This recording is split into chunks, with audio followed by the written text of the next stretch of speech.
Plot வந்து புதுசாக ராஜபாளையத்தில் ஒட்டி மொட்டைமலைன்னு ஊர் இருக்குது. மொட்டைமலையிலேருந்து வன்னியம்பட்டி போகிற வழியில் இந்த பிளாட்டு போட்டிருக்காங்க. நல்லா பாதை வந்து அப்ரூவ்டு பிளாட்டு, 30 அடி பாதை. மெயின் பாதை வந்து 30 அடி.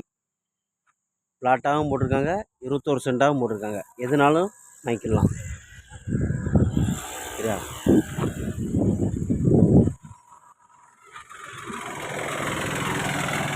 எந்நேரமும் போக்குவரத்து வசதி உண்டு. தார் ரோட்டு பாயிண்டில் தான் போட்டிருக்காங்க. பாருங்கள். இந்த மாதிரி இடத்துல பக்கத்தில் மில்லு, தொழில் பக்கத்தில் நிறைய தொழில் பண்ணுறவங்க, மில்லு எல்லாமே ஓடிக்கிட்டு இருக்கு. அப்படிங்கும்போது வாங்கி போட்டாங்கன்னா பின்னாடிக்கு டெவலப்மெண்ட்டு அதிகமாக இருக்கும். தேவைப்படுறவங்க கால் பண்ணுங்கள். சரியா?